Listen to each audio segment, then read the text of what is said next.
जैसे कि इस शाम की सभा जो है, हमने इसका नाम रखा है सुसमाचार की सभा। और मैं चाहता हूं कि बहुत से लोग नए हमारे बीच पे, तो हम जानना चाहेंगे ये सुसमाचार होता क्या है। बहुत से लोगों के लिए सुसमाचार का मतलब ये होता है अच्छी खबर।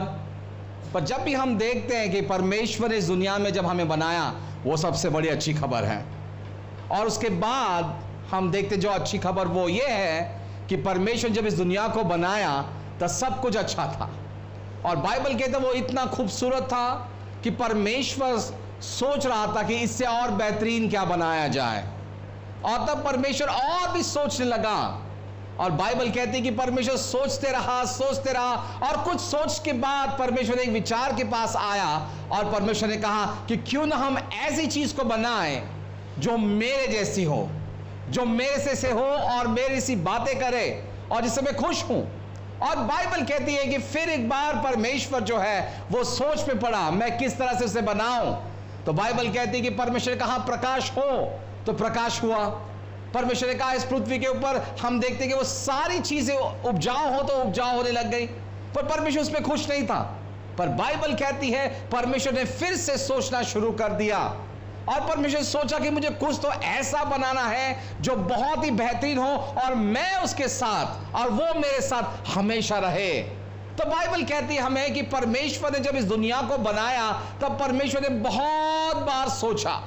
पर उस सोचने के बाद मैं आपको कुछ बताना चाहता हूं। 3 हिस्से में हम इस चीज को बांटेंगे। और वो पहली बात ऐसे है, जैसे हम देखते हैं, जैसे अभी हम कार में आ रहे थे, वहां पर भाई ने एक बात कहा कंस्ट्रक्शन के बारे में। तो हम आज इस बात को करें, परमेश्वर को भी एक कंस्ट्रक्शन कंपनी को देखते हैं। आज परमेश्वर पिता जो है वो एक आर्किटेक्चर है जिसके पास सारी योजनाओं का भंडार होता है। पर परमेश्वर जो है जो योजनाओं को लेकर बैठे हुए थे और परमेश्वर ने कहा कि मुझे ये जो योजनाएं जो मैंने लिखी है, इस योजना को मुझे इस दुनिया में हकीकत में लाना है। तो परमेश्वर ने सोचा ये कौन करेगा। तो आज इस बात को देखिएगा, जैसे मैंने अभी थोड़ी देर पहले कहा कि हमने परमेश्वर को एक आर्किटेक्चर बनाते हैं जो पूरे के पूरे घर की जो नक्शी काम जो होते हैं, वो पूरा नक्शा जो है घर का वो खुदा के हाथ में होता है। मतलब आपकी और मेरी जीवन की योजनाएं उसके हाथों में है। तो आज हम देखेंगे कि वो खुदा जो है उस नक्शे को लेकर वो कैसे काम करता है। फिर इस बात को देखिएगा, खुदा वो नक्शे को लेकर बैठ गया। पर हम देखते हैं वहां पर एक व्यक्ति है जिसका नाम है यीशु मसीह। और बाइबल कहता है परमेश्वर ने वो नक्शा सोचा होगा कि परमेश्वर नक्शा यीशु को दिखाया होगा और यीशु ने कहा काम हो जाएगा। पर पहली फुर्सत में यीशु इसी दौर से कहा होगा कि ये काम होगा। क्यों? हमेशा पुराने नियम में लिखा है कि परमेश्वर अक्सर कोई भी चीज करता है वो हमेशा एक ही करता है। हर लोग उसे कहते हैं हो जाएगा, हो जाएगा, और यीशु ने भी कहा ये हो जाएगा। और वो होने के बाद हम देखते हैं परमेश्वर अपने ही शब्दों में अटक जाता है। फिर आप देखिए पिता ने उसको वो योजनाएं दी, वो योजनाएं यीशु ने ले ली और यीशु ने कहा काम हो जाएगा। पर अब ये काम करेगा कौन? ये सबसे बड़ी बात है, ये काम करेगा कौन? फिर वहां पर हम देखते हैं कि पवित्र आत्मा जो है वो वहां पर है जो हमेशा वो सारे चीज को प्रकट करता है, वो काम करता है। और फिर हम वहां पर देखते हैं कि जब ये योजनाएं यीशु के हाथ से पवित्र आत्मा के पास आई तब उसने क्या किया। तो बाइबल कहती है, हमें उत्पत्ति किताब में बताया गया है कि परमेश्वर ने उस माटी को लिया। उस माटी को लेने के बाद उसने क्या किया, उसे उसने गूंदा। मराठी में बड़ा अच्छा लगता है, मराठी में बोलता वो चिवडलं, है ना। मराठी तो म्हणतो देवाने गोष्ट चिवडलं तो म्हणतो, पर हम हिंदी में देखते वो कहते हैं उसने क्या किया, उस मट्टी को उसने गूंदा होगा और उसके बाद उसने एक पुतला बनाया होगा। जैसे योजना में लिखा है वैसे ही उस चीजों को उसने बनाया होगा। पर बाइबल कहती है वहां पर फिर भी परमेश्वर खुश नहीं था। आप देखिएगा जो उस पुतले को बनाने के बाद जिसने जो सादर दिया है, जो काम दिया है, उसको उसने वो काम दिखाया होगा। देख आपने जो काम दिया है उसके अनुसार मैंने व्यक्ति को बनाया है, आप अब क्या बोलते हो। पिता ने पुत्र ने कहा ठीक है, बनाने वाले ने कहा ठीक है, पर जो जिसकी योजना है उसने कहा मैं अब भी खुश नहीं हूं। क्यों खुश नहीं हूं? वो इसलिए क्योंकि उसे ऐसा कोई व्यक्ति चाहिए जो उससे वार्तालाप करे, जो उसके साथ बातें करे। पर हम देखते हैं वहां पर ये उलझन थी कि वो माटी का पुतला जो था वो बात नहीं कर पा रहा था। तो बाइबल कहती कि परमेश्वर के पास ऐसी जरूरत को आन पड़ी परमेश्वर सोचते रहा कुछ तो कुछ होना चाहिए। और फिर बाइबल कहती है हमें कि परमेश्वर ने उसके शरीर के अंदर अपनी सांसों को भर दिया। और बाइबल कहती जब परमेश्वर ने अपनी सांसें उसके सांसों में डाल दी, तब वो व्यक्ति जो पहले एक माटी का पुतला हुआ करता, अब वो पुतला नहीं पर वो एक जीवित व्यक्ति बन चुका था। और वो जीवित व्यक्ति हुआ। पर एक सवाल आज हमारे पास में है, क्योंकि हम दुनिया में रहते हैं, यहां पर देखते हैं कि परमेश्वर ने सांसों को फूका तो व्यक्ति जीवित हुआ, पर साइंस कहता है कि लहू के अंदर जीवन है। फिर ये कौन सी बात है? हम कहेंगे हम बाइबल को मानते हैं, पर साइंस कहता है कि लहू के अंदर ही जीवन होता है। फिर यहां पर देखते हैं इस पुतले में खाली श्वास फूकने के बाद जीवित कैसा हुआ। मेरे भाई मेरी बहन, इस बात को ध्यान दीजिए, जब परमेश्वर ने अपनी सांसें उस पुतले के अंदर डाली, तब उसने क्या किया? अपने लहू की मोकलिताएं की, इसलिए वो जीवित था। और उसके बाद बाइबल कहती है जब परमेश्वर ने उसको देखा कि वो चल फिर रहा था, परमेश्वर बेहद खुश हुआ। परमेश्वर खुश इसलिए हुआ क्योंकि उसके जो चाहिए था उसने उसके प्रकट किया। और बाइबल कहती है हमें, नहमाया की किताब में वो कहता है हमारा परमेश्वर सारी बातों को निर्माण करने की क्षमता रखता है। और जब उस परमेश्वर ने उस चीज को निर्माण किया, वो खुश था। क्यों? वो इसलिए क्योंकि वो परमेश्वर से बातें करता था और ये परमेश्वर उसकी बातों को सुनता था। ये रोजाना वार्तालाप करते थे। और बाइबल कहती जब इन दोनों का संघर्ष हो चुका था तो ये बेहद खुश हुए। और बाइबल कहती परमेश्वर योजनाएं बनाई, अब मुझे इस व्यक्ति को जिसको मैंने बनाया है, अब मुझे कहां रखूं? तब परमेश्वर ने उसके लिए बगीचा बनाया नहीं, परमेश्वर उसके लिए बगीचा निर्माण किया। उस बगीचे के अंदर निर्माण कर उसको वहां पर रखा। और उस रखने के बाद परमेश्वर, बाइबल कहती है कि परमेश्वर ने इसको क्या क्या दिया। पहली बात, जब परमेश्वर ने इसके लिए वो चीजों को निर्माण किया तो सबसे पहले परमेश्वर ने क्या किया? उसको संसार के सारे आशीष से आशीष दिया। उसको कहा तो रहाबोत होगा। रहाबोत का मतलब आप घर में, बाहर और शहरों में हमेशा आशीषित रहोगे। दूसरी बात बाइबल कहती परमेश्वर उसको क्या दिया? बाइबल कहती परमेश्वर ने उसको उन्नति दी। जो हम नदियों के बारे में पढ़ते हैं, बाइबल कहती वो सारी नदियां क्या है? वो उन्नति है हमारी, बाइबल कहती है। उसके बाद बाइबल कहती परमेश्वर ने क्या देखा? परमेश्वर उसको रोज देखकर रोज बातें कर रहा था। उसके बाद परमेश्वर देखा कि सिर्फ ऐसा ही नहीं चाहिए मुझे एक व्यक्ति। बाइबल कहती परमेश्वर ने कहा कि मुझे मनुष्य ये अकेला नहीं चाहिए। इसलिए बाइबल कहती है परमेश्वर ने उसको एक गहरी नींद दी। उस गहरे नींद के बाद से बाइबल कहती है उसके शरीर के अंदर से एक हड्डियों से एक फासली को निकाला और उस फासली से उसने एक व्यक्ति को बनाया, उसका नाम था हवा को बनाया। और तब बाइबल कहता अब ठीक है। और तब परमेश्वर बहुत और भी खुश हुआ। क्यों? क्योंकि आप देखते परमेश्वर एक से नहीं, परमेश्वर अब दो लोगों से बात कर रहा था। और बाइबल कहती है कि परमेश्वर रोजाना उनसे बात कर रहा था। परमेश्वर इतना उतावला होता था उनसे बात करने के लिए, तो बाइबल कहती है रोजाना परमेश्वर इनका रास्ता और ये परमेश्वर का रास्ता देखते थे। और परमेश्वर ने सारी दुनिया की चीज पे उनको अधिकार दिया था। और कुछ क्षणों के बाद हम देखते हैं इस दुनिया में ऐसी कुछ घटित हुई और वो घटनाएं ऐसी हुई जो आज भी हम देखते उसका उपभोग हम भोग रहे हैं। और वो घटना ऐसी थी कि हम देखते जिसको परमेश्वर ने सब कुछ जो अच्छा बनाया, उसके बीच में हम देखते एक व्यक्ति आया जिसने विद्रोह किया। और वो व्यक्ति कोई नहीं पर हम देखते जिसका नाम है शैतान। उसका पहला नाम होता है लूसीफर। लूसीफर का मतलब प्रकाश का दूत।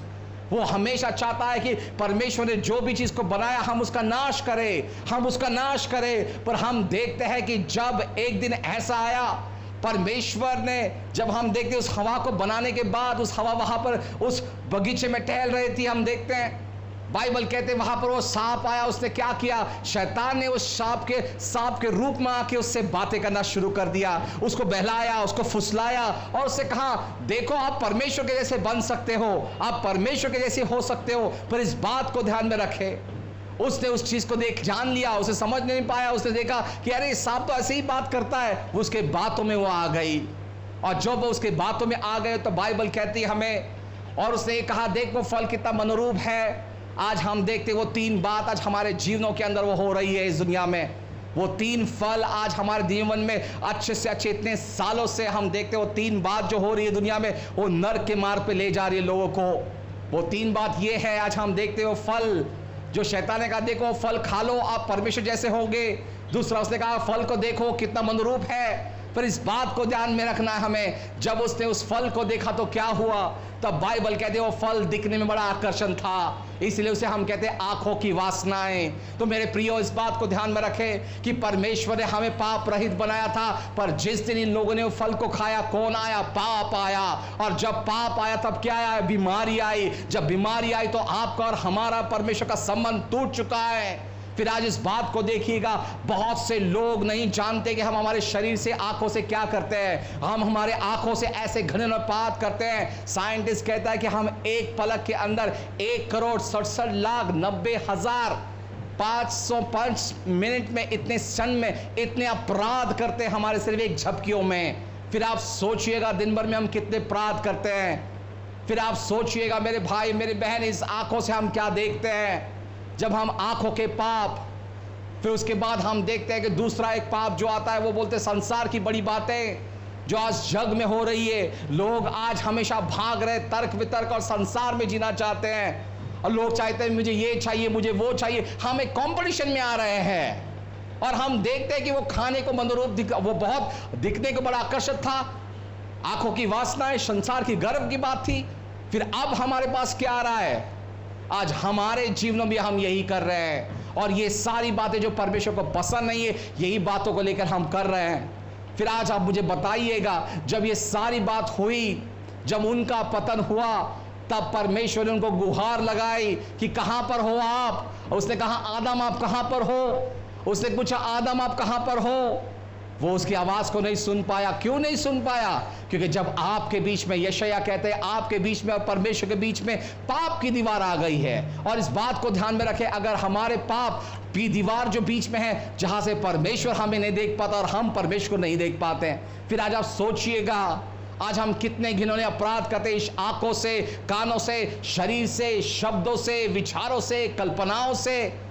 कितने बार हम पाप करते हैं। कभी कभी हम हमारे लिखने से पाप करते हैं, कभी कभी विचारों से पाप करते हैं, कभी कभी हम ऐसे घिनौनी योजनाएं बनाकर पाप करते हैं। इसलिए तो बाइबल कहती है, गिनती किताब में वो कहता है, जो भी तू कर रहा है उसको परमेश्वर देख रहा है। वो कहता है परमेश्वर को आपसे हिसाब मांगेगा। एक गीत है, वो कहता है, बहुत अच्छा गीत है, जो भी तू कर रहा है यीशु वो देख रहा है। वो कहता है इंसाफ का तराजू यीशु के हाथ में होगा। वो कहता है। फिर आज आप सोचिएगा मेरे भाई मेरे बहन मेरे प्रियो, इस बात को ध्यान में रखें कि जब हम पाप करते थे, इस बात को ध्यान में रखें हम क्या लाते। जब हम पाप को करते हम परमेश्वर के हाथ को रोकते हैं। जब हम पाप करते हम हमारे घर में बीमारियां लाते हैं। जब हम पाप करते हैं तब हमारे घर में हम दरिद्र को लाते हैं। जब हम पाप करते हैं तब हम हमारे घरों में क्या लाते हैं? वो सारे परमेश्वर के आशीष को बंद करने की ताकत लाते हैं, और अंधकार की शक्तियां हमारे घरों में आती है। जब हम पाप करते हैं तब बीमारियां हमारे पे ऐसे राज्य करती है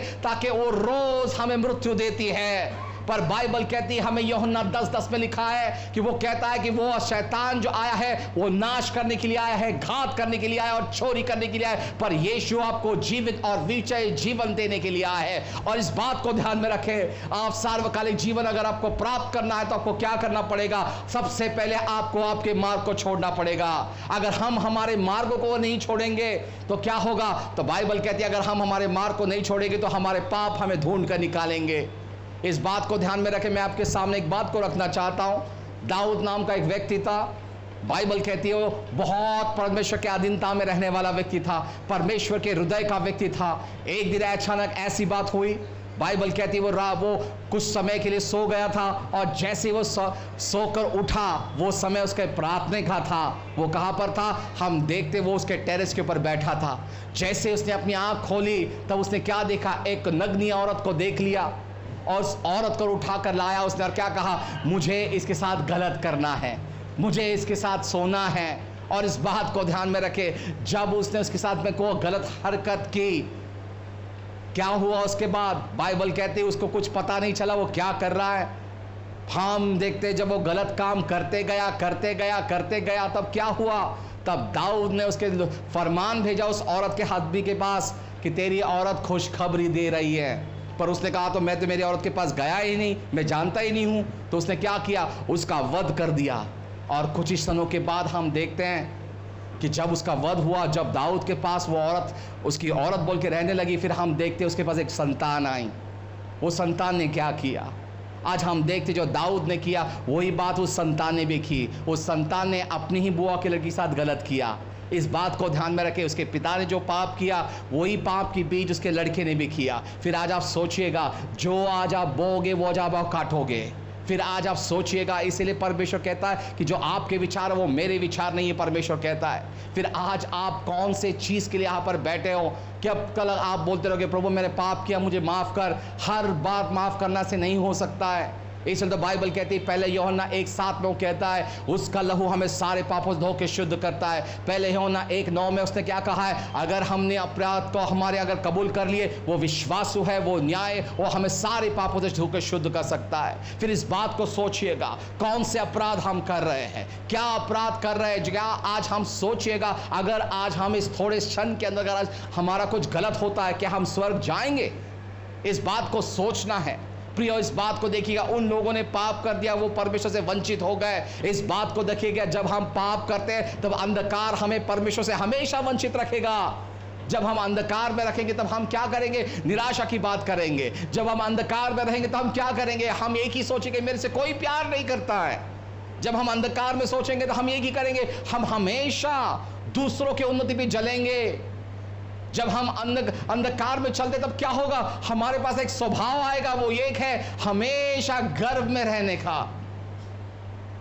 इस बात को देखिएगा, जब हम अंधकार में चलते तब क्या होता है, ये अंधकार हमें कहीं नहीं ले जाता, ये अंधकार हमें नर्क के दौर ले जाता है। और नर्क ही आपके लिए नहीं बना है।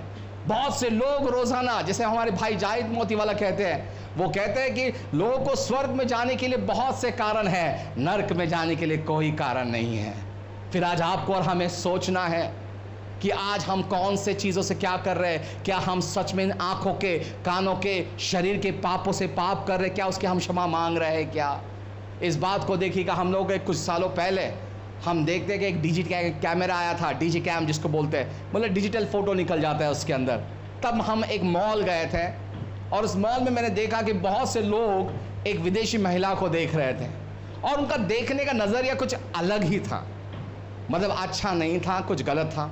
मैंने एक व्यक्ति को देखा, वो उसकी औरत के साथ, उसकी औरत बड़ी खूबसूरत थी और वो इतनी खूबसूरत थी कि लोग उसकी औरत को देख रहे और ये क्या कर रहा है, ये वहां पर बैठकर उस मोबाइल फोन में खेल रहा है। और जैसे उसकी औरत वहां गई है, वो विदेशी महिला को देख रहा है। वो पूरे मॉल में उस विदेशी महिला को देख रहा है, उसके पीछे हर जगह जा रहा है, हर जगह जा रहा है, हर जगह जा रहा है। और मैं उस व्यक्ति के पीछे पीछे जा रहा हूं।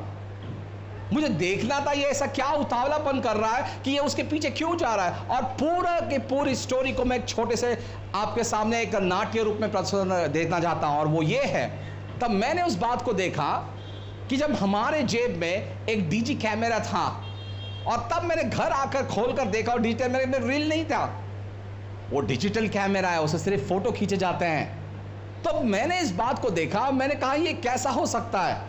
तब मुझे एक बात को समझ में आई कि हमारा दिमाग जो है वो भी एक कैमरा है।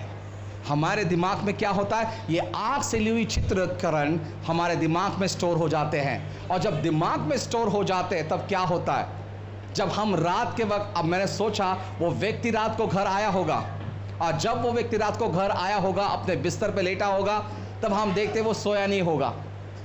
क्यों? वो विचलित होगा रहेगा। हम देखते घर में सब लोग सो गए हैं, ये हमारे लोग भी करते हैं आज के दौर के ऊपर। हम लोग कभी समय पे नहीं सोते हैं। हम कुछ लोग क्या करते हैं, कुछ लोग टीवी देख लेते हैं, कोई मोबाइल देखता है, कोई फेसबुक चल रहा है, पर हम देखते वो हर वो चीज़ से खेल रहा है, पर उसको नींद ही नहीं आ रही है। वो सोच रहा है मुझे सोना है, मुझे सोना है, पर वो नींद नहीं आ रही। वो क्या कर रहा है, वो वहां पर बैठकर देख रहा है, वो अपने बेडरूम को छोड़कर आया होगा, वो हॉल में आकर बैठा होगा। पर इस बात को सोचना पड़ेगा, ऐसी क्या हरकत हुई है कि जो उसको इतनी मजबूर कर रही है कि उसको वहां से निकलकर, ओह थैंक यू, इस बात को देखना है ऐसी कौन सी हालात आए उसके कि उसको अपना बेडरूम छोड़कर आकर उस हॉल में बैठना पड़ा होगा। सोचिएगा, अगर उसके जगह पे आप रहोगे तो आप क्या करोगे। आपके घर में बड़ा टीवी लगा हुआ है, हमको पता है हमने इस सारी चीजों को देख रहा है, पर फिर भी हम देखते रहते। देखियो बेचैन है, हम बेचैन हैं। टीवी हो गया, हम क्या करेंगे, फोन पे देखेंगे, हम व्हाट्सएप देख रहे हैं, अलग अलग माध्यम को देख रहे। क्यों? कुछ तो पता चले, मुझे नींद आना चाहिए, बस हम हमारा टाइम व्यतीत कर रहे हैं उसके अंदर। पर आप सोचिएगा ये सारी चीज़ों से जब हम बोर हो गए होंगे तो उस व्यक्ति ने क्या किया होगा? वो शांत बैठा होगा, और जब वो वहां पर शांत बैठा होगा तब इस बात का खुलासा कुछ हुआ ऐसे। जब वो वहां पर शांत बैठा तब दिमाग ने उसके आंख से पूछा, मैं आपको कुछ दिखाना चाहता हूं। तो बोलता, नहीं नहीं मुझे कुछ देखना नहीं है। उसने बोला, सिर्फ देख, कुछ कर मत, सिर्फ देख ले, कुछ करना नहीं है हमें। तो बोला ठीक है चलो देख ले। और जैसे ही उसने वो दोपहर के क्षण चित्रों को देखा तब उसके आंख में कुछ खुजली हुई। उसके आंख में ऐसा लगा कि मनोरूप है, आकर्षण है। पर ये बोलता, नहीं नहीं नहीं, मैं पाप नहीं करूंगा, ये मैं परमेश्वर की आंख हूं, मैं पाप नहीं करूंगा। वो बोलता, भाई सिर्फ देख ले, ध्यान में रख, सिर्फ देख। तो बोला ठीक है। उसे अपनी आंखों से देख लिया, उस कल्पनाओं को देख लिया, और उसके बाद वो कहां पर आता है? आंख हो गई, दिमाग ने आंख को दिखाया, आंख ने फिर हृदय को दिखाया। हृदय बोला, नहीं नहीं मैं पाप नहीं करूंगा भाई, मैंने खुदा को वचन दिया और मैंने क्या कहा? प्रभु मैं तेरे विरुद्ध में पाप नहीं करूंगा, तेरे वचन को मैंने मेरे हृदय में रखा है, मैं पाप नहीं करूंगा। तो दोनों बोलते, देख, दिमाग और आंख बोलते हम दो हैं, सोच ले आप अकेले हो और अकेला आदमी कुछ नहीं कर सकता है। तो उसने हार मान ली और क्या कहा? ठीक है। फिर ये तीनों जन एक और व्यक्ति के पास आते हैं, और वो है, वो ना आपका ना मेरा, वो है अपनी आपका देह के पास। और देह से कहते हैं आइए हम मिलकर पाप करना है। वो बोलते नहीं कर सकता हूं मैं। वो बोलता जान ले, अभी एक को समझा दिया है, वो अकेला था, हम दो थे, अब हम तीन हैं और आप अकेले हो। तो आप सोचिएगा उसने क्या कहा होगा? उसने ठीक है, ठीक है, इन्होंने तैयारी कर ली। आप सोचिएगा पाप हुआ कैसे? पाप हुआ कैसे? इसने खाली दिमाग में वो विचार को लाया, आँख के सामने चित्रीकरण हुआ, हृदय की तैयारी हुई। इसीलिए तो बाइबल कहते हैं हमें, नीति वचन किताब में वो कहता है अंतःकरण की तैयारी ये मनुष्य की होती है। फिर हम हमारे दिल में क्या लाते हैं?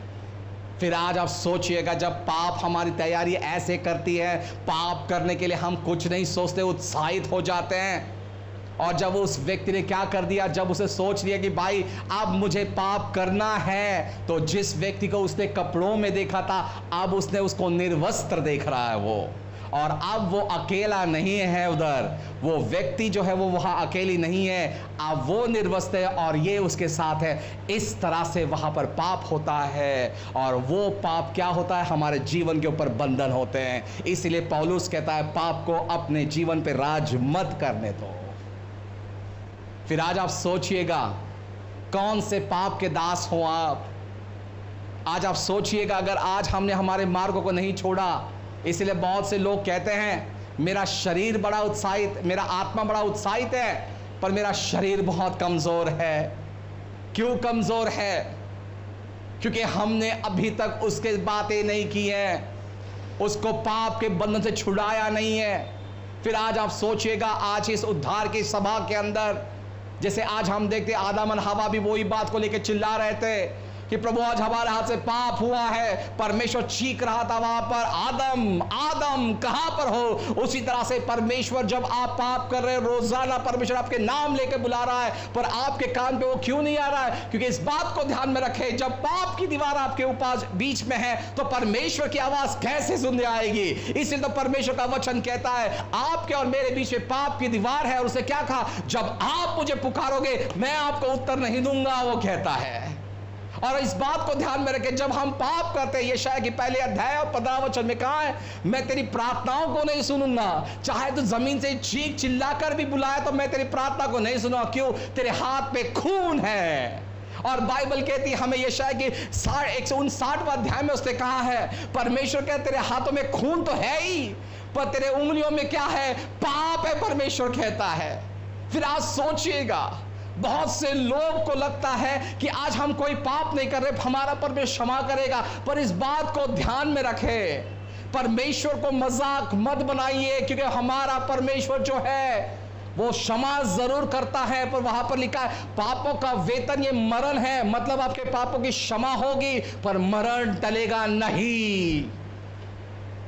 कितने लोग आज रात को अगर ये 15 मिनट के अंदर अगर आपके जीवन का निर्णय लेना होगा कि आप स्वर्ग जाओगे या नरक जाओगे, कितने लोग के नाम उस जीवन के किताब में लिखा है। फिर आज आपको और हमें जांचना है। और उसी लिए बाइबल कहती है कि परमेश्वर के पास परमेश्वर ने उस गुहार को लगाया कि आदम तू कहां है। तो आज आपको और हमें सोचना है, वो परमेश्वर रोजाना गुहार लगाता है। इसलिए हम देखते हैं प्रकाश वाक्य की 3:20 में वो कहता है, वो दरवाजे को खटखट कर रहा है। क्यों? ताकि उसने कहा जो कोई भी उसकी आवाज को सुने वो दरवाजा खोले। फिर आप और मैं उस दरवाजे को क्यों नहीं सुन रहे? क्यों? इसलिए क्योंकि हमारे कानों में पाप है। जब हम पाप करते हैं तो उसकी आवाज सुनने में नहीं आती है। परमेश्वर हमें पाप में नहीं देखना चाहता। इसलिए आज हम देखते हैं जो लोग पाप करते हैं वो परमेश्वर को दोष लगाते हैं और हमेशा कहते हैं कि परमेश्वर ने बीमारी भेजा, परमेश्वर ने हमारे हालातों को बिगाड़ दिया, परमेश्वर ने हमारा जीवन खत्म कर दिया, परमेश्वर ने बर्बादी ला दी, परमेश्वर हमें ये नहीं दे रहा है, परमेश्वर हमें वो नहीं दे रहा। पर इस बात को ध्यान में रखे, हमारा बाइबल कहता है हमारा परमेश्वर ये अच्छा परमेश्वर है। बाइबल कहती है कि परमेश्वर ये प्यार है। बाइबल कहती है कि परमेश्वर जो है वो दया वाला परमेश्वर है। वो आज भी आपके पास देख रहा है। वो स्वर्ग में बैठकर आपके लिए रोज प्रार्थनाएं कर रहा है ताकि आपका उद्धार हो। तो इस दाऊद के पास देखिए, जब उसने जो पाप किए वो पाप उसके बच्चों के पास आए, उसके बच्चों से घरानों के पास आए। फिर आप सोचिएगा, अगर आज आप यहां पर बैठे हो, अगर आप ऐसे अपराध कर रहे हो, फिर इसका जिम्मेदार कौन होगा? फिर आज आपको सोचना है, क्या आज सच में हम मरने के बाद क्या हम स्वर्ग जाएंगे? क्या मेरा नाम उस जीवन की किताब में लिखा है? क्या आज आपको सोचना है कि इस दिल में हम क्या रख रहे हैं, क्या बार बार हम कर रहे हैं। इसलिए इस बात को ध्यान में रखें। आज लोगों को चिंताएं हो रही है कि मेरा जीवन कहां होगा, मेरी सफलताएं क्या होगी। पर बाइबल कहती तो चिंता मत कर। वो कहता है तो क्या खाएगा और क्या पिएगा, वो कहता है, क्योंकि तेरा परमेश्वर तेरे बारे में सोचता है। सिर्फ ये सोचने वाला परमेश्वर नहीं चाहिए हमें वो परमेश्वर चाहिए जो सीधे हमारे हाथों को पकड़े। पर वो हमारे हाथों को कब पकड़ेगा? जब तक हमारे हाथों में खून है तब तो वो हमारे हाथों को नहीं पकड़ेगा। इस जगह पर हम देखते वो हवा जो थी वहां पर उसने जिस वक्त वो फल को खाया और खाने के बाद जब उसके आदमी को दिया तो बाइबल कहते वो लोग रोने लगे। और जब परमेश्वर ने पूछा उसको, आदम तू कहां है, आदम तू कहां है, वो कहता प्रभु मैं तेरे सामने कैसा, मैं नग्न हूं। तो इस बात को ध्यान में रखें, जब हम पाप करते हम परमेश्वर के सामने नग्न होते हैं। आपको पता है जो लोग पाप करते उसके अंदर सबसे घिनौना अपराध कौन सा आता है? अगर आप बाइबल पढ़ते यूहन्ना की किताब में 8:40 से पढ़े, वो कहता है हमारे अंदर झूठ की आत्मा आती है। जब हम पाप करते हमारे पास कूटनीति की योजनाएं आती है। जितने लोगों ने जब हम पाप करते हमारे पास क्या आता है? हम हमेशा देखते हैं दूसरों की जेबों से खाएं। हम किसको ब्लेस करने के बारे में नहीं सोचते हैं। क्या सुंदर नजारा होगा। हमेशा दूसरों के बारे में मुंह पर एक और पीछे एक होने की कोशिश करते हैं। और यीशु जब हम पाप के अंदर चलते तो क्या होता है? हमारे दिमाग में सिर्फ एक बात, जिसे दाऊद कहता है, हम ज़बान से, जैसे ये शायद वो कहता है ये होठों से मेरा सम्मान करते पर उनका हृदय मुझसे लंबा है। फिर आज आप सोचिएगा, जब आप आपके घरों में बैठ के दुआएं करते हो तो क्या है? आपका शरीर घर में रखा है, आपके विचार भटक रहे, फिर आप कौन सी प्रार्थनाएं कर रहे हैं ताकि परमेश्वर आपको सुने। आरोग्य में देखना चाहता है परमेश्वर, शाम के वक्त आपको निर्णय करना है। परमेश्वर उद्धार की सभा में आपको देखना है कि अगर आप जिस परमेश्वर के बारे में आप सुनने के लिए आए हो, महिला है, वो ना केवल आपके पापों की क्षमा करने की ताकत रखता है, वो आपका जीवन परिवर्तन करने की ताकत रखता है। आपको लगता है कि फिर आज आप क्या कर रहे हो? बगैर परमेश्वर नहीं चाहता कि आप दुविधा में रहे, वो परमेश्वर नहीं चाहता कि आप बोझ तले जीवित रहे। वो परमेश्वर कहता है मैं आया हूं आपके बोझ को लेने के लिए, मैं आपकी फिक्र करता हूं। मजबूती आएगी। जिस परमेश्वर के बारे में बता रहा हूं वो परमेश्वर प्यार करने वाला परमेश्वर है। जिस परमेश्वर के बारे में बता रहा वो छुटकारा देने वाला परमेश्वर है। जिस परमेश्वर के बारे में बता रहा वो ना केवल सिर्फ छुटकारा देता है, वो आपके साथ एक रिश्ता कायम करने को तैयार है। फिर आज संध्या के वक्त हम क्या कर रहे हैं? इस संध्या के वक्त सिर्फ यहां पर बैठो मत कि प्रभु मुझे नरक जाने से डर लगता है इसलिए मुझे तेरे पास आना नहीं। यीशु के पास आना है तो निडर होकर आइए और उसे कहे प्रभु मैं मेरा जीवन में आपके हाथ में, तो मुझे पता है मैं मरने के बाद मैं नरक नहीं, मैं स्वर्ग का रहवासी हूं। इस बात को देखिए जैसे रोम की पत्री में कहा गया है, उसने कहा हम हमारे मुख से कबूल करते, अंतकरण में विश्वास करते हैं, वही हमारा उद्धार होता है। तो आज शाम के वक्त अपने उद्धार को जांचिएगा। जो लोग यहां पर बैठे हैं जो कहते हैं कि हम प्रभु प्रभु कर रहे हैं, इसलिए तो बाइबल में कहा गया प्रभु प्रभु करने वाले सारे लोग का प्रवेश स्वर्ग में नहीं होगा, वो कहता है। फिर आज आपको और हमें जांचना है। हमारी सफलता हमें स्वर्ग ले नहीं जाएगी, हमारा स्टेटस हमें ऊपर नहीं ले जाएगा, पर क्या ले जाएगा? हमारा पश्चाताप हमें स्वर्ग ले जाएगा। इसीलिए मुझे बताने दीजिए, भाई बॉन्ग की भाई सही कहते हैं, वो कहते हैं नरक खाली होना चाहिए और स्वर्ग भरा होना चाहिए। तो आज इस बात को सोचिएगा। ऐसे ही रोजाना मैं शौक कर दूंगा आपको, रोजाना एक दिन के अंदर 4,75,000 लोग रोजाना निर्णय लेते नरक जाने का। सोचिएगा फिर आप क्या कर रहे हो, आप क्या कर रहे हो। हम सिर्फ यहां पर बैठ के सोच रहे हैं पर हम उनके लिए दुआएं नहीं कर रहे हैं। चर्च ये समय है, ये इन उद्धार के दिनों की जो सभाएं हमारी, इन सभाओं में हमें गंभीर होना है, भग्न हृदय लेकर आना है परमेश्वर के पास। सिर्फ ये इंपॉर्टेंट नहीं कि प्रभु मैं मेरा जीवन देता हूं। परमेश्वर ने आपका जीवन नहीं मांगा, परमेश्वर ने आपका हृदय मांगा है। क्योंकि जब आपका हृदय उसके पास आएगा तो ऑटोमेटिक उसका आपका जीवन ही उसके पास जाएगा। तो इस संध्या के वक्त जान लीजिएगा, जो परमेश्वर ने उस आदम और हवा को, जब आदम ने कहा कि प्रभु मैं नग्न हूं, तो आज आप सोचिएगा जब हम पाप करते हैं तो हम क्या है परमेश्वर के सामने। इसलिए यूहन्ना कहता है आपकी धार्मिकता परमेश्वर के सामने क्या है? एक फटी चिंदियों जैसी है। जब हम पाप करते हैं तब क्या होता है? हमारे अंदर से गंदी बू आना शुरू होती है। इसलिए यूहन्ना कहता है आप कैसे हो? बाहर से चुना मारी हुई कब्र हो और अंदर से क्या है? गंदी बू आती है। फिर आज आप सोचिएगा क्या हो रहा है, क्या हो रहा है। क्या आज हम सच में स्वर्ग जाएंगे? क्या आज हम सच में हम स्वर्ग और नरक के निर्णय को ले सकेंगे क्या यहां पर बैठकर? बस हो चुका, कितने आशीष चाहिए आपको? आशीर्वाद यहां पर रहेंगे। यीशु मसीह स्वर्ग तक ले जाएगा। चलना आपका इच्छा है, आपको सोचना है। ये इन 15 मिनट के अंदर, जैसे आज आपने सुना कि अगर उस एक पाप की वजह से अगर हमारा जीवन नरक ले जा सकता है तो हमें नरक नहीं जाना है पर हमें स्वर्ग जाना है। इस बात को देखिएगा। जब हम इतने पापों पे पड़े हो तो डीएल मूडी एक बात बहुत अच्छी कहती हैं। डीएल मूडी के पास एक व्यक्ति आया, उसने कहा कि देख मेरे पास इतने घिनौने अपराध है, मुझे नहीं पता कि मैं आज मेरे पापों की क्षमा होगी क्या नहीं होगा।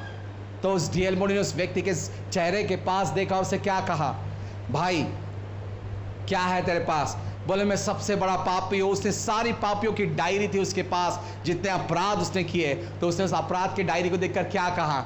सिर्फ एक ही चीज़ कहा, यीशु का बूंद, लहू का एक बूंद इन सारे पापों को इसी वक्त क्षमा करता है। फिर आज प्रिय किए, सोचिएगा, वो यीशु का लहू आज तैयार है आपको धोने के लिए। वो यीशु का लहू अगर आदम और हवा को फिर से परमेश्वर पुनर्स्थापित कर सकता है तो वही यीशु का लहू आज आपको फिर से आपके परमेश्वर का जोड़ सकता है। फिर आज आप सोचिएगा, इसलिए तो बाइबल कहती है जिसका उद्धार हुआ है उन लोगों से मैं बात करना चाहता हूँ। बाइबल कहती है हमने रोज़ाना हमारे उद्धार पे काम करना है। इसका मतलब ये है कि रोज़ाना हमारे उद्धार के लिए हमने प्रार्थना करें, फल लेकर आए, परमेश्वर की इच्छाओं योजना को जाने, पर हम वो नहीं कर रहे हैं, हम कुछ अलग कर रहे हैं। आज बहुत से लोगों का पतन हो चुका है। मैं बताना चाहता हूँ बड़े बड़े खुदा के दास, एक खुदा का दास, मैं नाम नहीं लेना चाहता हूँ, 1960 में उस ऐसे पैदान पे परमेश्वर का इस्तेमाल किया। एमी सिम्पसन के मीटिंग्स के अंदर हम देखते हैं वो खुदा का दास जब प्रचार करती थी वो स्टेज के पीछे आके रोता था, प्रभु तो कुछ तो भी लोगों के लिए कर। तब वहाँ पर कहता है, ओवन ऑस्टिन बोलते हैं उसकी किताब में, वो कहते हैं कि जब उस व्यक्ति ने, परमेश्वर ने कहा कि प्रभु मेरा इस्तेमाल कर, तो प्रभु ने कहा तू स्टेज के पीछे काम कर रहा है ना, अब तू खाली गांव में जा, खाली गांव में जा। ये खाली गांव ही गया और किसी के घर में रुका, तो वहां पर क्या था? वहां पर हम देखते वेश्या व्यवसाय चल रहा था। वो वहां पर सिर्फ गया और उसने क्या कहा? प्रभु ये काल आके खड़ा कर दिया। प्रभु ने बोला सिर्फ जाकर देख। वो सिर्फ वहां पर खड़ा, दूसरे ही क्षण में वो सारी और चिल्लाने लग गई, अंदर प्रकाश आया है, हम पश्चाताप करते हैं, प्रभु तो यहाँ पर है। और हम वहाँ पर देखते हैं परमेश्वर ने उस दास का ऐसा इस्तेमाल किया कि वो पूरे के पूरा गांव जो था मसीह के पीछे आ चुका। क्यों आया? उस व्यक्ति ने पश्चाताप किया, उसने भूख दिखाई, अपने उद्धार पे काम किया। तो प्रियो, आज इस अंत के दिनों के अंदर घर में बैठने का समय नहीं है, डरने का समय नहीं कि कौन क्या बताएगा, कौन क्या करेगा। इसीलिए तो बाइबल कहती है, यूहन्ना में वो कहता है, मनुष्य से मत डर जो आपके शरीर को क्या करेगा, उससे डर जिसके हाथ में तेरा अधिकार है स्वर्ग और नरक पे तेरी आत्मा को डालने का। तो आज हमारा काम क्या है? उद्धार का काम करने की जरूरत है। जितने भाई बहन जो बैठे, आज मैं आपको चैलेंज करता हूं, ये जाइए आपके घर के अंदर सभा में रखिए, अपने सारे रिश्तेदार को बुलाइए, उनसे जाके यीशु मसीह के बारे में बताइए कि कहे यीशु जल्द आ रहा है, आपको तैयार रहना है। नहीं तो ये ऐसा नहीं होना चाहिए कि हम सब स्वर्ग में और वो सब नरक में। ऐसा चित्र अच्छा नहीं लगता है। नहीं तो उस चीज की मुझे बड़ा दुख होता है जब मैं लाजरस के बारे में देखता हूं। तो बाइबल कहते हैं लाजरस नाम का जब व्यक्ति था, जब वो स्वर्ग की तरफ पहुंचा तो नरक के अंदर से एक व्यक्ति जो राजा था, उसने क्या कहा? हे अब्राहम पिता, अपनी उंगलियों से खाली क्या कर, एक बूंद पानी मेरे अंदर डाल। सोचिएगा, आज उस राजा के जगह पे आप अपने आप को डालकर देखिएगा। आप सोचिएगा, अगर आप उस अग्नि में जलते होंगे और ऊपर से आप देखते होंगे आपकी माँ, आपकी बहन, आपका भाई वही काम गलत कर रहा जो आप कर रहे हो। सोचिएगा, वो राजा जो आज एक समय पहले, मैं कभी सोचता हूं, एक समय पहले वो राजा भी बिलीवर होगा, इसीलिए तो उसको अब्राहम के बारे में पता है। सोचता होता हूं मैं कभी कभी कि वो राजा कितना हिम्मत से कहता है अब्राहम से, पिता उनको वहां पर रोक ताकि वो यहां ना आए। फिर आज को आपको सोचना है, वो इसका मतलब नरक से हम पृथ्वी के लोगों को देख सकते हैं। फिर आज आप सोचिएगा, हम इस शरीर से क्या कर रहे हैं, हमारे घर वाले क्या कर रहे हैं। लोग रोजाना नरक जा रहे हैं और हम यहां पर बैठकर क्या कर रहे हैं? हम खेल खेल रहे हैं। ये समय है कि हम रोए, प्रभु तू उनका उद्धार कर। इसलिए तो बाइबल कहती है हमें, अगर हमने विश्वास किया तो बाइबल कहता है कि परमेश्वर हमारे घर का उद्धार करेगा। फिर ये समय है आज इन सभाओं का आस्वाद ले, ताकि उन सारे घर के जो लोग बैठे उनको ले आई यहां पर। आज का दिन उद्धार का हो सकता है उनके लिए। इसलिए तो दाऊद कहता है आज का दिन ही उद्धार का दिन है, वो कहता है। फिर आज आपको और हमें सोचना है कि चर्च, नरक बहुत भयंकर चीज है। सोचिएगा, समझिएगा, ये कोई मजाक नहीं है। अगर आप उस बात को, मैं बार बार उस नरक की बात को मैं ढूंढता हूं, जानता हूं।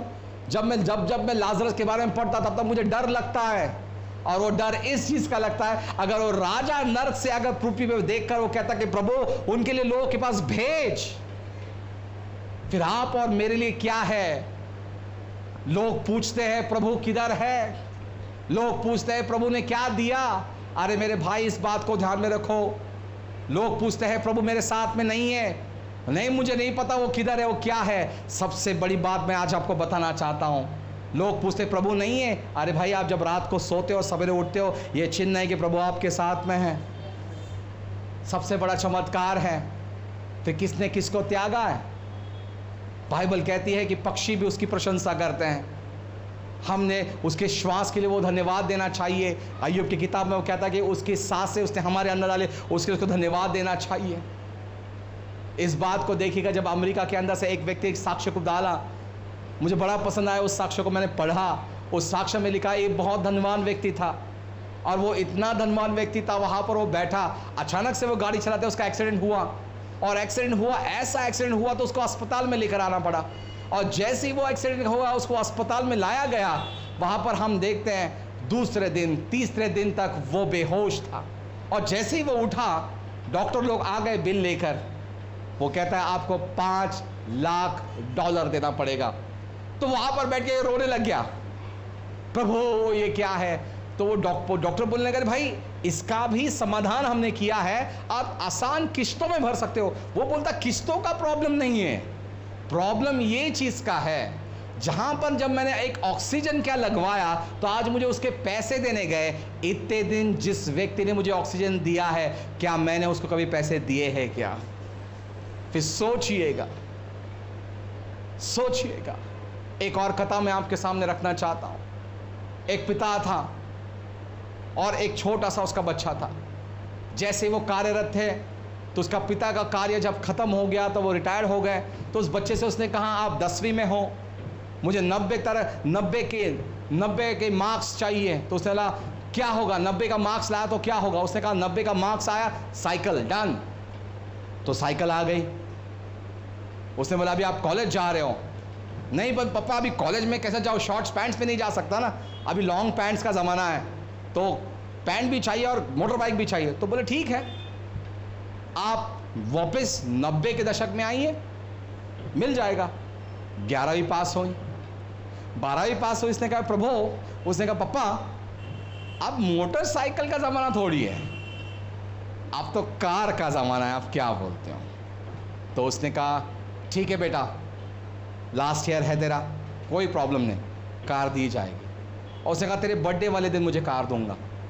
जैसे उसका बर्थडे आया, उसके पापा ने उसको एक चीज़ उसके हाथ में दी और बर्थडे ख़त्म हुआ। उस लड़के ने क्या किया, उस गिफ्ट को खोला, देखा तो क्या वो एक किताब था। उसने उस किताब को लिया और अपने बाप के मुंह पे मार दिया और क्या कहा, मुझे मालूम ही था आप नहीं दे पाओगे। वो उसके बाप का घर छोड़कर निकल गया और वो लौटा नहीं फिर से। एक दिन ऐसा हुआ, फ़ोन आया, आपके पिताजी की हालत ख़राब। उसने कहा ठीक है, वो नॉर्मल है। फिर से एक फ़ोन आया, अभी ठीक है। दूसरा फ़ोन आया, वो फिर से बीमार हो चुके हैं, आकर देख लीजिए। वो बोलता हाँ ठीक है, अभी मैं बहुत बिज़ी हूँ। दूसरा फ़ोन आया, आपके पिताजी इस दुनिया में नहीं रहे। वो वहाँ से आया, उसके अंदर आज भी उसके अंदर वो दोष था उसके पिता के लिए। वो वहाँ पर बैठकर सारे लोग जो मैयत में आए थे उस मैयत को देख रहे थे और सारे लोग बड़ी अच्छी अच्छी बात बोल रहे थे उनके बारे में। तो वहाँ से एक पास्टर आया, उसने कहा कि आपके पिता के बारे में आप कुछ अच्छी बात बोलो। उस व्यक्ति ने सीधे ही कहा कि ये बात बोलने के लायक था ही नहीं, इसने क्या दिया, मैंने खाली उसके पास एक चीज़ को मांगा, उससे वो दिया ही नहीं, तो काहे का ये बाप है। तो वो सब खत्म हुआ, उनको दफना कर आ गए। तो दूसरे दिन उनके घर में प्रार्थना थी। तो पास्टर ने कहा कि ये भाई हमारे चर्च के बड़े विश्वासी थे, तो हम पूरा चर्च हम इनको मिलने के लिए आए। तो ये प्रार्थना करते गए, सब कुछ हुआ। उसी के बाद उस पास्टर ने कहा ऐसी चीज़ है जो आपके पास, जो आपके पिता ने, और वो आपको बड़ी मूल्यवान है।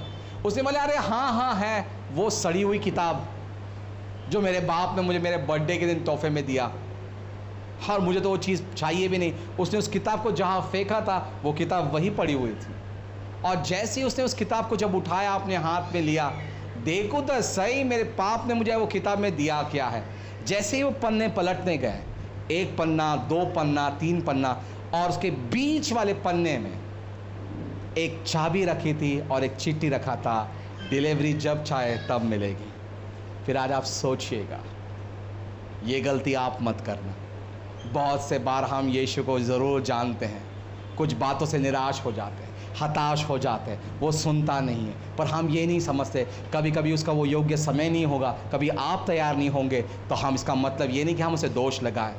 फिर आप सोचिएगा, जब समय निकलने के जाने के बाद हम बोलते अरे प्रभु ये ऐसा था क्या। इसे तो परमेश्वर का वचन कहता है जो आपकी योजना है वो मेरी नहीं, और जो मेरी योजना है वो आपकी नहीं है। फिर आप सोचिएगा, इस उद्धार के सभा के अंदर आप ऐसी भूल मत करना कि आपने यीशु मसीह को पहचानने का मुकुट लगा दिया है और आप उसको पहचानते तक नहीं तो एक वक्त आएगा ऐसा, यीशु को आज आप इस पृथ्वी पे कहते हो मैं नहीं पहचानता हूँ, कल जब उसका राज आएगा वो कहेगा मैं आपको नहीं पहचानता हूँ। क्या करोगे आप? मैंने कुछ दिनों पहले, कुछ महीनों पहले एक पोस्ट डाला फेसबुक के ऊपर, वो मेरा बड़ा फेवरेट पोस्ट है। जब मेरा उद्धार हुआ था तब से ब्रदर डेविड टेरल ने वो पोस्ट दिया था, मैं तब से वो पोस्ट को आज भी लेकर घूमता हूँ हमारे घर में। वो पोस्ट में ऐसा लिखा है, अगर आप मुझे मिलते हो और भूलते हो तो आपका कोई नुकसान नहीं होता है, पर जब आप यीशु को मिलते हो और भूलते हो तो आपका बहुत बड़ा नुकसान होता है। फिर आज आप सोचिएगा, चर्च, आप सोचिएगा, क्या आज आप कौन से उद्धार को लेकर चल रहे हैं? सोए उद्धार को लेकर चल रहे हो, या मुकुट वाले उद्धार को लेकर चल रहे हो, या रोजाना सच में घुटनों पर आकर वो उद्धार को लेकर चल रहे हो? आज आप सोचिएगा। फिर से मैं इस बात को दोहराना चाहता हूँ। क्यों मैं बार बार दोहरा रहा हूँ? इस बात को मैं बार बार इसलिए दोहरा रहा हूँ कि आज रात को यीशु मसीह यहाँ पर आएगा तो कितने लोग उसको पहचानेंगे? हाथ उठाओ ही मत। कैसे पहचानोगे आप? हाँ, आप उसको थॉमस कैसे बोलोगे? ए, वो हाथ दिखा, खिले हाथ दिखा। हाँ, कैसे पहचानोगे उससे? ये उन उद्धार वाले लोगों के लिए मैं बात कर रहा हूँ जो रोज़ कहते हैं कि हम मसीह में हैं, हम बिलीवर्स हैं। इस बात को ध्यान में रखें। जब आप चर्च को आते हो, वो डेफिनेशन है हमारा। चर्च हमारे क्या है? चर्च हमारा वो स्थान है जहाँ से परमेश्वर का संदेश लेके हम 7 दिन तक चलते हैं। फिर आप मुझे बताइए, अगर हम चर्च नहीं आएंगे तो हम अंधकार में चलेंगे, और जब हम अंधकार में चलेंगे तो हम क्या करते हैं? शैतान के राज के लिए हम फल लाएंगे। हाँ, इसलिए तो परमेश्वर ने कहा, जो पेड़ जो अगर फल नहीं लाता है वो क्या होगा? उसको ज़मीन से निकाला जाएगा और कहाँ डाला जाएगा? नरक में डाला जाएगा। तो सोचिएगा हम क्या कर रहे हैं। थेसलोनिकैयों की किताब में लिखा है, अंत के दिनों में आप इस बात को सुनोगे। क्या है वो? कहेगा नियम बदलते रहेंगे, बातें गिरते रहेंगी, घटनाएं, एक्सीडेंट्स, हर वो चीज़ दुनिया में जो हो रहा है वो सब कुछ होता रहेगा। पर आपका क्या? आपका क्या? आप लोगों का क्या है इसके अंदर? क्या आज आप सच में स्वर्ग जाओगे? आज जैसे हम स्कूल्स में रहते हैं, जैसे कि हमारी भाई की औरत प्रोफेसर है, तो रोज़ाना हम लोग हमारे घर में जब बात चलती है तो वो हमेशा कहते कि आज टेक्नोलॉजी ने ये टेक ओवर किया, वो टेक ओवर किया। तब एक बात को मैंने देख लिया। क्या मैं कुछ समय ले सकता हूँ सर? मैं चाहता हूँ कि आपसे मैं इस बात को शेयर करूँ, और वो ये बात है, मुझे बड़ा दुख होता है आज मैं परिवार को देखता हूँ तो परिवार खेल खेल रहा है, परिवार खेल खेल रहा है। इसलिए मैं हमेशा कहता हूँ, डिक बर्नल क्या कहता है? मसीह लोग झूठ नहीं बोलते पर झूठा गाना ज़रूर गाते हैं। और हम कौन से परिवार हैं? अगर हम आज मसीह का परिवार कहते हैं तो सबसे पहली बार आज हमारे घर में क्या होना चाहिए? तो बाइबल कहती हमें, अनुवाद की किताब में वो कहता, धन्य है वो परिवार जो उसके नाम पे पुकारता है।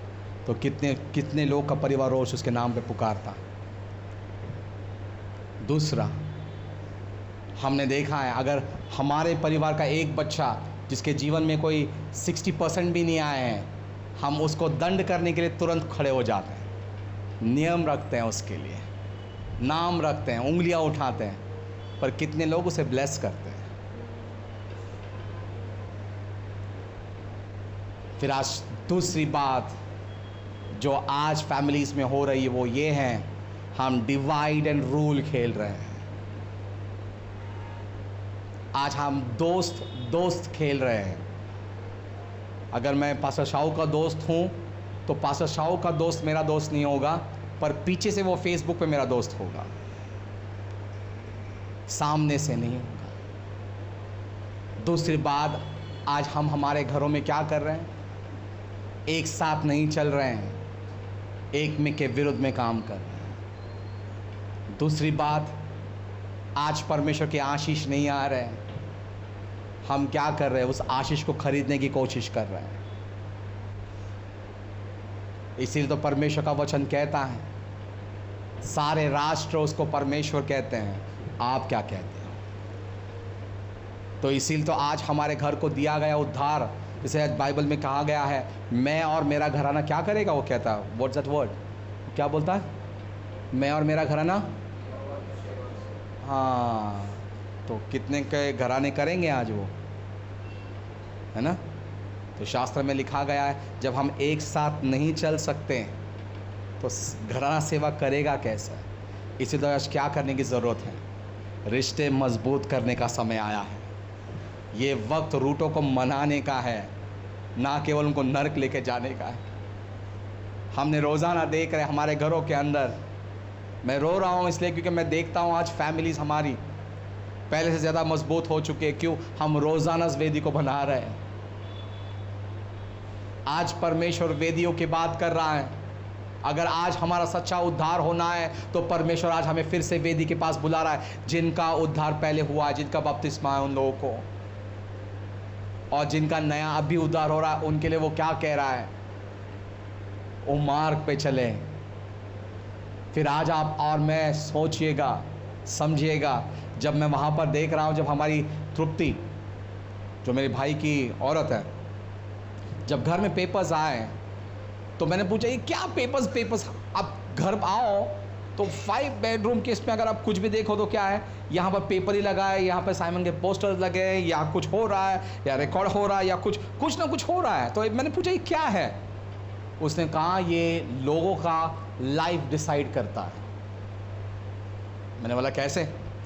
नहीं, बोले इसने एग्ज़ाम दिया, इसमें से हम कैटेगराइज करते हैं, वीक, ग्रेट, स्मार्ट, इंटेलिजेंट।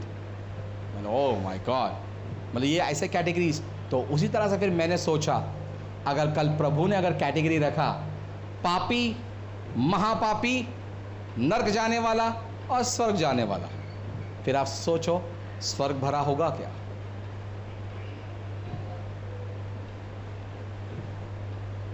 इसीलिए आज भी प्रभु रास्ता देख रहा।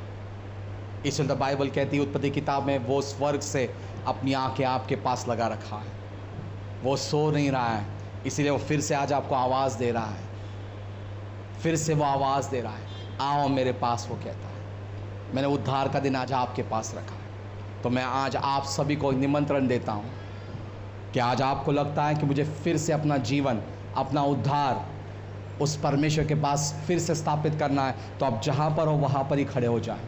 हम दुआ करें, जहाँ पर भी हो आप वहाँ पर ही खड़े हो जाए। जिनको लगता है कि मुझे फिर से उस यीशु को अपना जीवन देना है,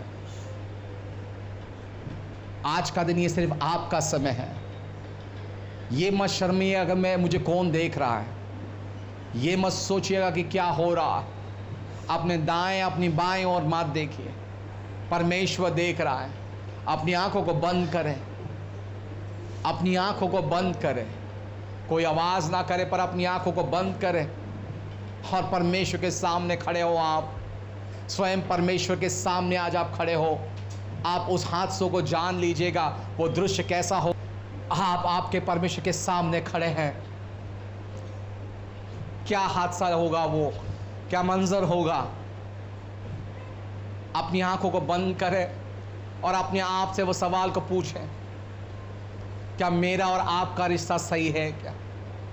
क्या मैं आपके साथ सही चल रहा हूं? क्या प्रभु ऐसी कौन सी चीज़ है जो आपको हमारे बीच में कार्य करने के लिए रोक रही है? मेरे जीवन में, मेरे घरों में कीजिए, अपनी आंखों को बंद कीजिए। ये आपका समय है, ये आपका समय हो सकता है, ये आपका समय हो सकता है, ये आपका समय है। आइए अपनी आंखों को बंद करें। अपने अपराध, बाइबल कहती है जो व्यक्ति अपने अपराध कबूल करता है वो परमेश्वर विश्वासु है, वो न्यायी है, वो आपको सारे पापों से धोकर शुद्ध करेगा। ये समय आपका है चर्च, ये समय आपका है चर्च, ये आपका समय है। आपके पिता से बात करें। ये मत सोचिएगा कि मुझे कौन देख रहा है। ये लोग आपको स्वर्ग नहीं ले जाएंगे, आपको परमेश्वर स्वर्ग ले जाएगा। वो परमेश्वर आज हमारे बीच में है, जो देख रहे हैं हमें इस वक्त, जो सुन रहे हैं हमें इस वक्त। मैं आपको भी नेता दे रहा हूं जो इस वक्त हमें देख रहे हैं। मैं आपको भी नेता देता हूं कि आप भी आपके कमरे से उठिए, आपके परमेश्वर से बातें कीजिए। वो भी आपको एक निमंत्रण दे रहा है इस वक्त। वो आपसे कहता है मैं आपका उद्धार करना चाहता हूं। वो आपकी बाहें फैलाकर खड़ा है, वो आपको एक नया चांस, एक नया मौका दे रहा है। ये आपका समय है। उठाइए अपने हाथों को और अपने परमेश्वर से बातें कहे और कहे, प्रभु मैं सचमुच वो व्यक्ति हूं, मेरे हाथ से इतने अपराध हुए हैं, मुझे धो और शुद्ध कर प्रभु, मुझे तेरे लहू के धो के शुद्ध कर प्रभु, तेरे लहू की क्षमा मैं चाहता हूं, क्षमा याचना मैं चाहता हूं प्रभु, मेरे पापों की तू मुझे क्षमा कर। हम आज आप रात को इस आपको ऐसे ही नहीं जाने दे सकते, आपको इस मौका मिलता है, परमेश्वर ने आपके साथ एक निमंत्रण को रखा है, वो आप सभी को बुला रहा है, आपका जीवन उसे दे। अगर आपको लगता है कि मुझे मेरा जीवन देना, आप अपने जगह पे खड़े हो सकते हो, आपके हाथ को उठाए, बैठे ने अपने हाथ को उठाए, इसका सम्मानित करे, उससे कहे, प्रभु मेरे पापों की क्षमा तू कर, मैं प्रभु मैं पापी हूं, तू मुझे अपना प्रभु जी। जैसे वो गीत कहता है,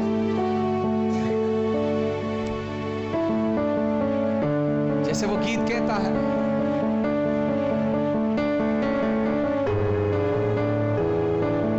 मैं पापी हूं प्रभु जी, तूने मुझे अपनाया, फिर भी मेरे मसीहा मैंने तुझे ठुकराया, मैंने तुझे ठुकराया, मैं पापी हूँ प्रभु जी, तूने मुझे अपनाया, फिर भी मेरे मसीहा मैंने तुझे ठुकराया, मैंने तुझे ठुकराया। ये आज आपके लिए है चर्च, वो अपनाने को तैयार है पर आप ठुकरा रहे हो। अपने हृदय को कठिन ना करें। और उसका दूसरा कड़वा ऐसा कहता है, वो कहता है, याद आता है मुझको क्रूस का वो नजारा, याद आता है मुझको क्रूस का वो नजारा, मेरे गुनाह के लिए बहती है खून की धारा,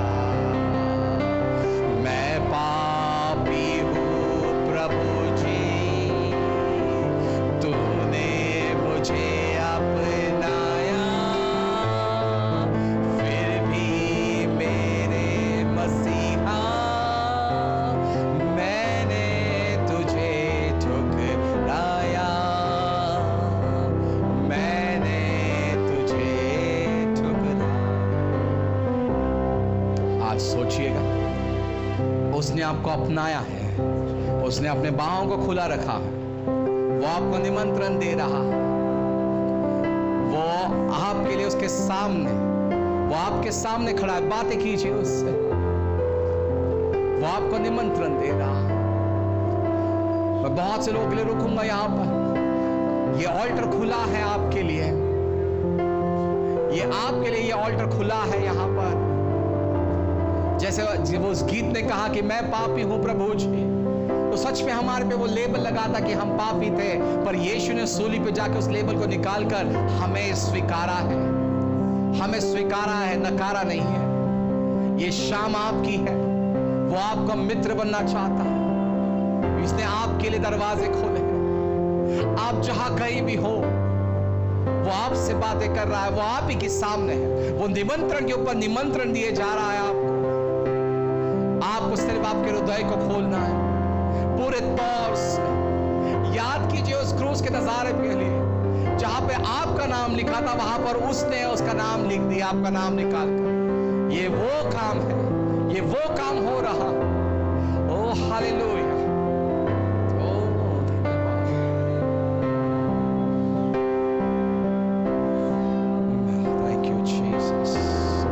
जैसे फिर से वो कहता है, मैं पापी हूं प्रभु जी, आइए फिर से इस गीत को गाएं सब मिलकर। मैं पापी हूँ प्रभु जी, तूने मुझे अपनाया, फिर भी मेरे मसीहा मैंने तुझे ठुकराया। मैं पापी हूँ प्रभु जी, तूने मुझे अपनाया, फिर भी मेरे मसीहा मैंने तुझे ठुकराया, मैंने तुझे ठुकराया। आइए दूसरे गीत को गाए। सब मैं देता हूँ, सब मैं देता हूँ, तुझको मैं like you Jesus। सब मैं देता हूँ, सब मैं देता हूँ, तुझको मुबारक प्रभु जी, सब मैं देता हूँ। And I surrender all, and I surrender all to thee, my blessed Savior, I surrender। फिर से गाए। मैं सब मैं देता हूँ, सब मैं देता हूँ, सब मैं देता, सब मैं देता हूँ, सब मैं देता हूँ, सब मैं देता हूँ, तुझको मुबारक प्रभु जी, सब मैं देता हूँ। And I surrender all, I surrender all, and I surrender all, and I surrender all, and all to Jesus I surrender, all to Him I freely give, all to Jesus I surrender, all to Him I freely give, and I surrender all, surrender। सब अपनी आवाज को उठाए।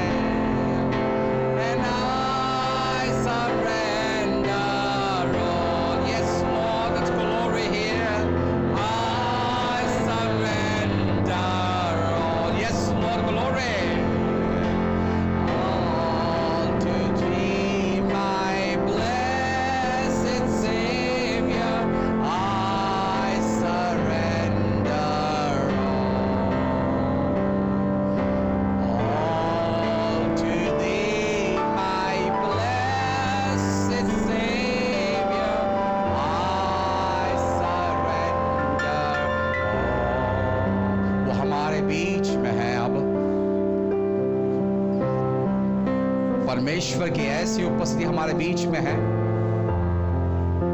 सचमुच मैं कह रहा हूं, परमेश्वर की ऐसी उपस्थिति हमारे बीच में, कोई हिले ना, कोई आवाज ना करे, इस वक्त कोई भी आवाज ना करे, कोई ना हिले, अपनी आंखों को बंद रखे, सिर्फ उसकी उपस्थिति को महसूस कीजिए।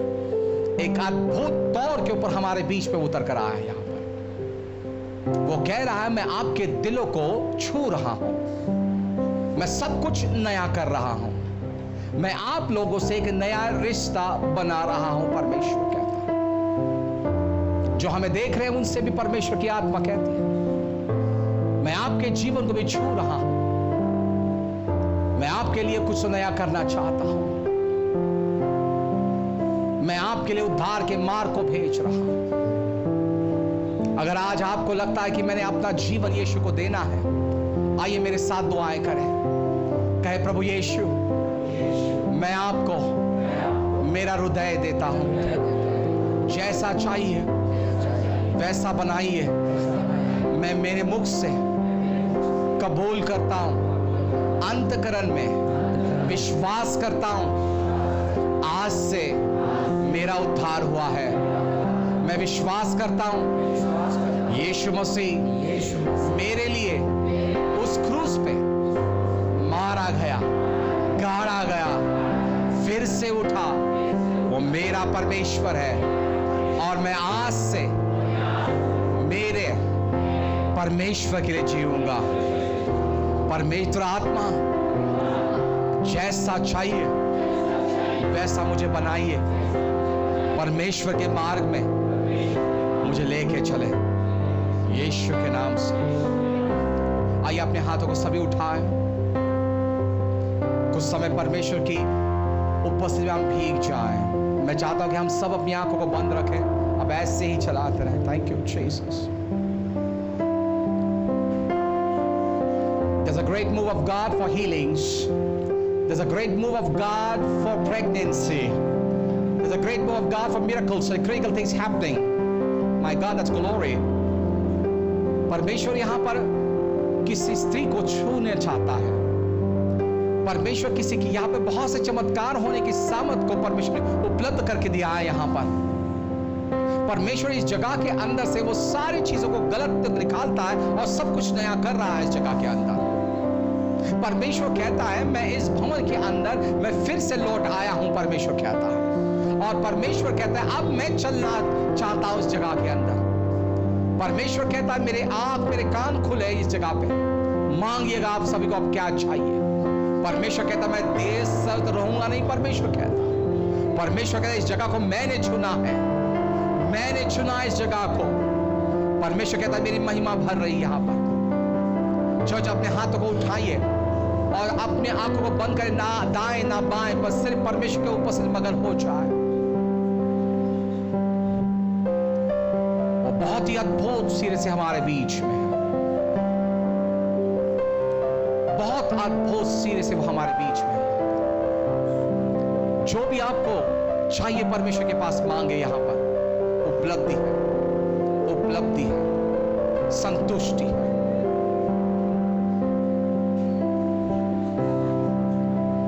जैसे वो गीत कहता है, मैं केवल तुझसे प्रेम करूं और पीछे ना हटूं, तो क्यों ना हम उस प्रेम को करें और उससे कहे कि प्रभु, मैं सिर्फ केवल तुझसे प्रेम करता हूं और मैं पीछे ना हटूंगा।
उसे, मैं केवल तुझसे प्रेम करूं।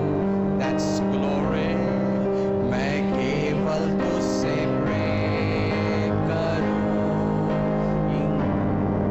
मैं केवल तुझसे प्रेम करूं।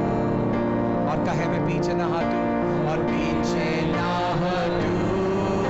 उठाइए, तेरे ही मार्गों पर चलूं,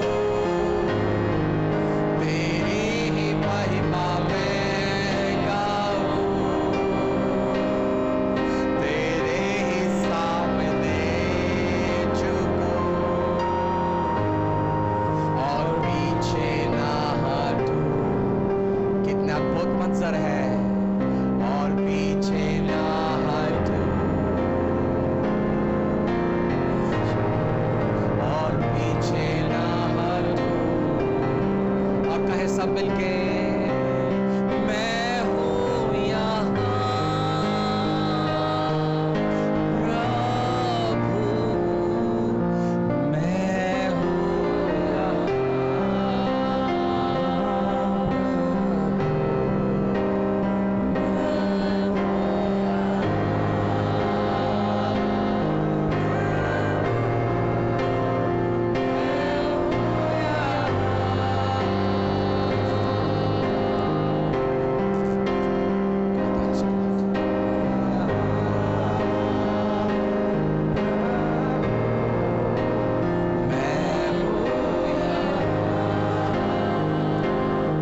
बहुत सो छुटकारा महसूस हो रहा है।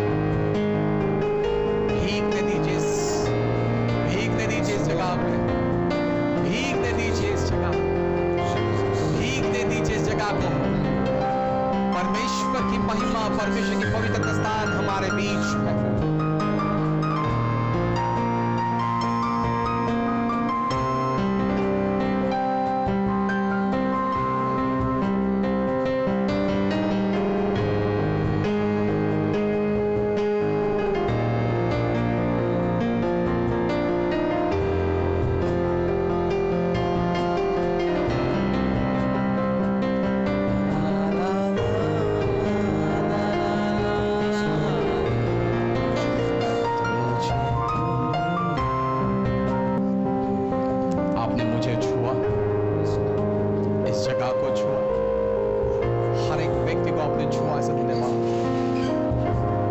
सारी मान सम्मान गौरव आपको देते, यीशु के नाम से सारे लोग कहें